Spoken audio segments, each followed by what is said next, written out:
Hello বন্ধুরা, welcome to game plan FC. তো আবারও ইন্ডিয়ান ফুটবলের বেশ কিছু ইন্টারেস্টিং ট্রান্সফার রিউমার এবং ট্রান্সফার আপডেটের একটা ভিডিও নিয়ে চলে এসেছি। তো বেসিক্যালি এটাও একটা ট্রান্সফার টক রিলেটেড ভিডিও হতে চলেছে। ভিডিওটার কোনো পার্ট স্কিপ না করে একেবারে শেষ পর্যন্ত দেখতে থাকো ভিডিওটাতে থাকা প্রত্যেকটা ট্রান্সফার রিউমার এবং আপডেট জানার জন্য। তো প্রথমেই কথা বলবো মোহামেডান স্পোর্টিং ক্লাবকে নিয়ে। দুটো প্লেয়ারকে নিয়ে কথা বলার রয়েছে। প্রথমে যাকে নিয়ে কথা বলবো তিনি হচ্ছেন ফারদিন আলী মোল্লা। তো তোমরা জানো যে ফারদিন আলী মোল্লা মোহনবাগানের হয়ে কিন্তু কয়েকটা মৌসুমে ফুটবল খেলেছেন, সেরকমভাবে সুযোগ পাননি। তবে যখনই সুযোগ পেয়েছেন নিজে থেকে কিছু করার চেষ্টা করেছেন অবশ্যই। তো শোনা যাচ্ছে মোহামেডান স্পোর্টিং ক্লাব এই ফারদিন আলী মোল্লাকে পেতে ইন্টারেস্টেড।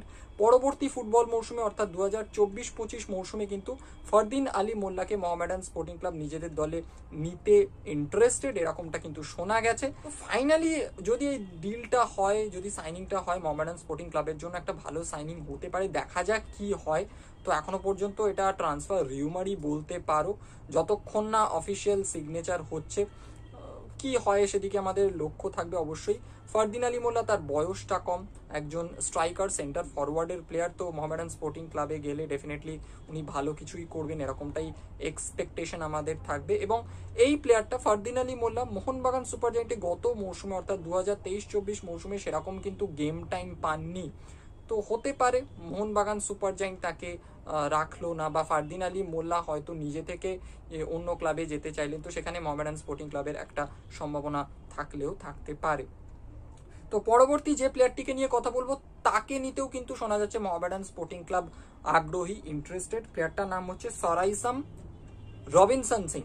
ইনিও একজন স্ট্রাইকার, ট্রাও এফসিতে গত মৌসুমে খেলেছেন 2023-24 মৌসুমে, এবং ইনিও কিন্তু একজন ইয়াং ট্যালেন্টেড ইন্ডিয়ান প্লেয়ার। তো দেখা যাক, তাকেও নাকি মোহামেডান স্পোর্টিং ক্লাব নিজেদের দলে পরবর্তী মৌসুমে অর্থাৎ 2024-25 ফুটবল মৌসুমে নিজেদের দলে নিতে চাইছে। বাট এখানে একটা কথা বলে রাখি, মোহামেডান স্পোর্টিং ক্লাব ছাড়াও আরো দুটো ক্লাব এই সরাইসাম রবিনসন সিংকে পেতে আগ্রহী, এমনটা শোনা গেছে। সেই দুটো ক্লাব হচ্ছে জামশেদপুর এফসি এবং নর্থ ইস্ট ইউনাইটেড এফসি। তো দেখা যাক, তিনটে ক্লাবই শোনা যাচ্ছে এই প্লেয়ারটাকে নিতে ইন্টারেস্টেড, আগ্রহী। ফাইনালি কি হয় সেদিকে আমাদের নজর থাকবে। মোহামেডান স্পোর্টিং ক্লাব কিন্তু চেষ্টা করছে নিজেদের দল গুছানোর। তো ফাইনালি তারা কতদূর কি করতে পারে সেটা আমাদের নজর রাখতে হবে। পরবর্তী যে প্লেয়ারটিকে নিয়ে কথা বলবো সেই প্লেয়ারটা প্রায় ডিল ডান হয়ে গেছে ওড়িশা এফসির সাথে, এবং প্লেয়ারটার নাম হচ্ছে রোহিত কুমার।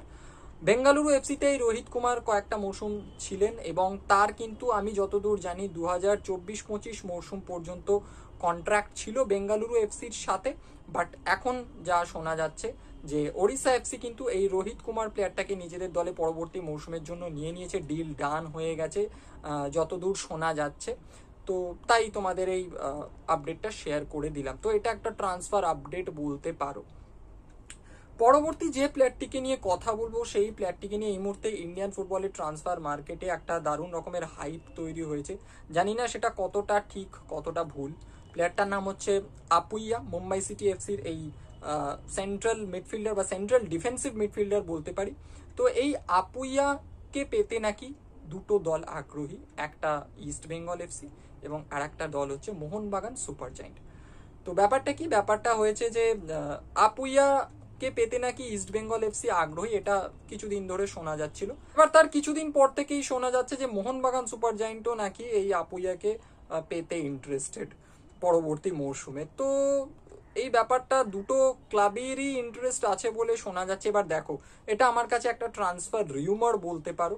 কতটাই দুটো ক্লাবের ইন্টারেস্ট রয়েছে, দুটো ক্লাবের মধ্যে কোনো ক্লাবের অফার আপুইয়ার কাছে রয়েছে কিনা, দুটো ক্লাবেরই অফার রয়েছে কিনা, বা কোনো ক্লাবের আদৌ অফার রয়েছে কিনা, এই ব্যাপারটা খুব কনফিউজিং। আমি জানিও না সত্যি কথা বলতে, তাই আমি এটার মধ্যে ঢুকতে চাইছি না। এবং ট্রান্সফার রিউমার এমন একটা জিনিস যেটা আমি এই চ্যানেলের আগের একটা ভিডিওতে বলেছি যে ট্রান্সফার রিউমার এমনই একটা জিনিস যে কোনটা রিয়েল কোনটা ফেক, কোনটা ডিল ডান হওয়ার সম্ভাবনা রয়েছে, কোনটা ডিল ডান হয়তো হয়নি বা ডেভেলপমেন্ট হয়েছে, কোনোটা কিছুই হয়নি, এই জিনিসগুলো কিন্তু আগে থেকে বলা যায় না। ভীষণ কনফিউজিং ডাউটফুল একটা ব্যাপার।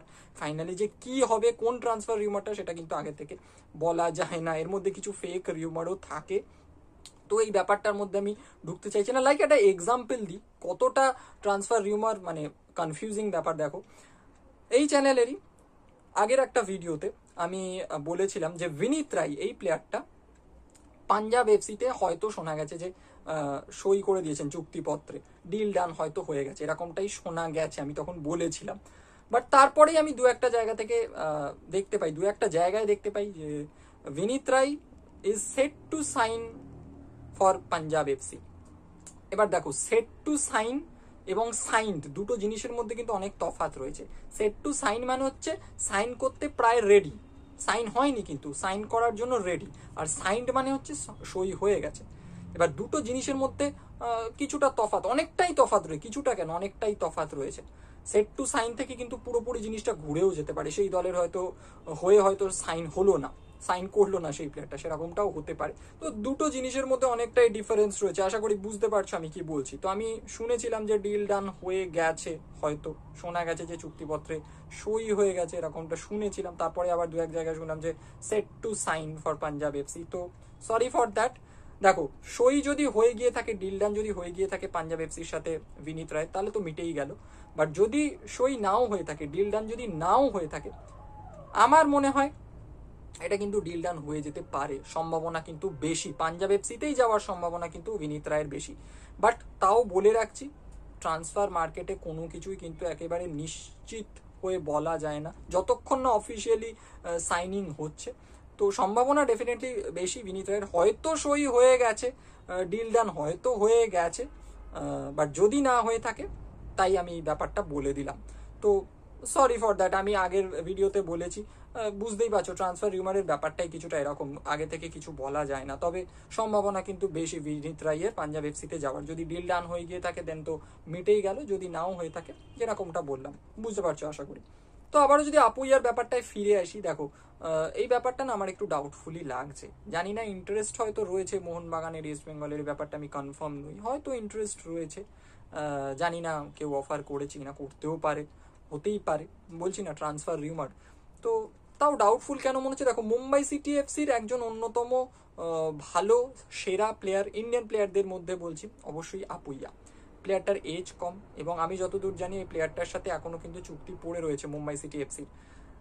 এবং এই মুহূর্তে ইন্ডিয়াতে যে সমস্ত ইন্ডিয়ান সেন্ট্রাল ডিফেন্সিভ মিডফিল্ডাররা রয়েছেন, তার মধ্যে আপুইয়া অন্যতম সেরা। এটা বললে আমার মনে হয় খুব একটা ভুল কিছু বলা হবে না বা অত্যুক্তি কিছু করা হবে না। তো সেই রকম একটা ভালো প্লেয়ারকে মুম্বাই সিটি এফসি ছেড়ে দেবে বা অন্য দলে ট্রান্সফার করতে চাইবে ট্রান্সফার ফির বিনিময়, এই ব্যাপারটা কতটা লজিক্যাল, কতটা যুক্তিযুক্ত আমি জানি না। করতেই পারে তারা ট্রান্সফার, বাট কোন লজিকে করবে, কি ভেবে তারা ট্রান্সফারটা করবে, এই জিনিসটা নিয়েই আমি একটু পাজলড হয়ে আছি। আদারওয়াইজ আর কোনো ব্যাপার নেই, নিতেই পারে কোনো দল ট্রান্সফার ফি দিয়ে, সেটা ইস্টবেঙ্গল, মোহনবাগান, অন্য দলও হতে পারে। বাট মুম্বাই সিটি এফসি যদি ছাড়ে প্লেয়ারটাকে ফাইনালি, তাহলে তাদের কি অন্য কোনো প্ল্যানিং রয়েছে? কারণ এই প্লেয়ারটা কিন্তু ভালো ফুটবল খেলেছে, জানি না। তো এবার যদি বলি ইস্টবেঙ্গল মোহনবাগানে যদি সত্যি ইন্টারেস্ট থেকে থাকে এই প্লেয়ারটাকে নেওয়ার জন্য, যদি থেকে থাকে, আমি জানি না কতটা কি ইন্টারেস্ট রয়েছে, যদি অফার করে থাকে বা করে ইন ফিউচার, তাহলে কোন দল নিতে পারে? প্রথমে ইস্টবেঙ্গল এফসির কথা বলি। দেখো ইস্টবেঙ্গল এফসি আমার মনে হয় চান্সটা একটু কম, আমি জানি না, ইন্টারেস্ট রয়েছে হয়তো, হয়তো এখানে হয়তো কথাটা শোনা গেছে, কতটা আমি বেশি ইউজ করি ট্রান্সফার রিউমারের ক্ষেত্রে, কারণ সবটাই ডাউটফুলি যতক্ষণ না অফিসিয়ালি সিগনেচার হচ্ছে, তাই আমি হয়তো শোনা গেছে এই ব্যাপারগুলো একটু বেশি ইউজ করি, তোমরা বুঝতে পারো হয়তো। তো দেখো ইস্টবেঙ্গলের চান্সটা কেন কম, আপুইয়াকে নিতে গেলে একটা ভালো রকমের ট্রান্সফার ফি কিন্তু দিতে হবে, একটা হিউজ অ্যামাউন্টের ট্রান্সফার ফি দিতে হবে, এবং ইস্টবেঙ্গল সেই হিউজ অ্যামাউন্টের ট্রান্সফার ফি মুম্বাই সিটি এফসিকে দেবে, দিয়ে তারপর আপুইয়াকে আনবে, এই ব্যাপারটা না একটু আমার ঠিক মনে হচ্ছে না যেরকম হবে বলে। বাট যদি হয়, আমি বলছি না একেবারেই হবে না, যদি হয় তাহলে অবশ্যই একটা ভালো সিগনেচার হবে, ভীষণ ভালো সিগনেচার হবে। তো এবার যদি মোহনবাগানের কথা বলি, দেখো মোহনবাগানের ইন্টারেস্ট আপুইয়ার প্রতি আমরা শুনেছিলাম, কয়েকটা মৌসুম আগে আমরা দেখেছিলাম যে এই আপুইয়াকে পাওয়ার জন্য মুম্বাই সিটি এফসি এবং মোহনবাগানের মধ্যে একটা দারুণ রকমের ব্যাটেল হয়েছিল আপুইয়াকে দলে নেওয়ার জন্য। ফাইনালি মুম্বাই সিটি এফসি সেই রেসটা জিতে গিয়েছিল এবং মুম্বাই সিটি এফসি দলে যোগ দিয়েছিলেন আপুইয়া। তো তখন থেকেই একটা ইন্টারেস্ট আপুইয়ার প্রতি মোহনবাগানের ছিল। এখন যদি মোহনবাগান ইন্টারেস্টেড হয় আবারও আপুইয়াকে নেওয়ার ব্যাপারে, তারা নিতেই পারে, নিতেই পারে। এবং মোহনবাগানকে এর আগেও কিন্তু আমরা ভালো রকমের একটা ট্রান্সফার ফি দিয়ে অন্য দল থেকে প্লেয়ার আনতে দেখেছি। তো এই জিনিসটা মোহনবাগান কিন্তু অভ্যস্ত, আমরা দেখেছি ভালো প্লেয়ারকে নিজেদের দলে আনতে কিন্তু তারা ট্রান্সফার ফি দেয়, ভালো রকম ট্রান্সফার ফি দেয়। তো আপুইয়ার ক্ষেত্রেও যদি সেটা হয়, হতেই পারে। বাট মেন ব্যাপারটা হলো আদৌ কি ইন্টারেস্ট আছে মোহনবাগানে, আদৌ কি মোহনবাগান ইন্টারেস্টেড এই প্লেয়ারটাকে নিতে, সেই ব্যাপারটাই হচ্ছে মেন এখানে। এবার হ্যাঁ, এখানে আর একটা কথা বলে রাখা উচিত, আমি এই চ্যানেলেরই একটা ভিডিওতে আগে বলেছিলাম যে জিকসন সিং এর সাথে প্রায় কথাবার্তা চূড়ান্ত হয়ে গেছে, হয়তো জিকসন সিং এর সাথে প্রায় কথাবার্তা অনেকটা পাকা হয়ে গেছে, মোহনবাগানে তিনি আসতে পারেন, আসতে চলেছেন, হয়তো এরকমটা শোনা গিয়েছিল। বাট ওই যে বললাম ট্রান্সফার রিউমার, তারপর থেকে জিকসন সিং এর সাথে মোহনবাগানের আর নাম জড়ায়নি। সুতরাং বলাই যায় জিকসন সিং হয়তো মোহনবাগানে আসছেন না 2024-25 মৌসুমে। তো যেরকমটা বলছি আর কি, ট্রান্সফার রিউমারের সত্যি কথা বলতে না কোনো কিছুই একেবারে শিওরিটি দিয়ে বলা যায় না যতক্ষণ না পর্যন্ত একেবারে পেন পেপার সিগনেচার হচ্ছে। তো জিকসন সিং এর ব্যাপারটা তো সরে গেল ওখান থেকে, দেখা যাক কি হয়। তো এর পাশাপাশি একে ধরেই আর একটা কথা বলে দেবো, আর একটা আপডেট দিয়ে দেবো, সেটা হচ্ছে এটাও রিউমারই বলা যায়, জিতেশ্বর সিং চেন্নাইন এফসির এই প্লেয়ার, ইনিও কিন্তু সেন্ট্রাল ডিফেন্সিভ মিডফিল্ডার। তো শোনা যাচ্ছে এই প্লেয়ারটাকে পেতেও নাকি ইন্টারেস্টেড ইস্ট বেঙ্গল এফসি, এবং অনেকটা রেসে এগিয়ে এই প্লেয়ারটাকে পাওয়ার জন্য ইস্ট বেঙ্গল এফসি। এবার এখানে একটা জিনিস হতে পারে যে যদি এই আপুইয়ার প্রতি ইস্ট বেঙ্গলের একটা ইন্টারেস্ট রয়েছে, এটা যদি সত্যি হয়ে থাকে এবং যদি ইস্ট বেঙ্গল বুঝে থাকে যে আপুইয়াকে পাওয়া যাবে না, তো সেক্ষেত্রে হয়তো তারা জিতেশ্বর সিং এর সাথেও কথাবার্তা বলে রাখছে। এবং যদি আপুইয়াকে পাওয়া না যায় ফাইনালি, যদি ঠিক হয় আপুইয়ার ব্যাপারটা, যদি পাওয়া না যায় আপুইয়াকে ফাইনালি, তো হয়তো জিতেশ্বর সিংকে তারা দলে নিতে পারে, এরকমটা তাদের প্ল্যানিং এ রয়েছে। এরকমটাও হতে পারে আপুইয়া প্রতি ইন্টারেস্টেড রয়েছে, জিতেশ্বর সিংকেও হয়তো দলে নিতে চাইছে, দুজনকেই দলে নিতে চাইছে, এবং মিডফিল্ডটাকে খুব ব্যালেন্সড একটা মিডফিল্ড করতে চাইছে, ভীষণ ভালো একটা মিডফিল্ড করতে চাইছে ইস্ট বেঙ্গল এফসি, সেটাও হতে পারে।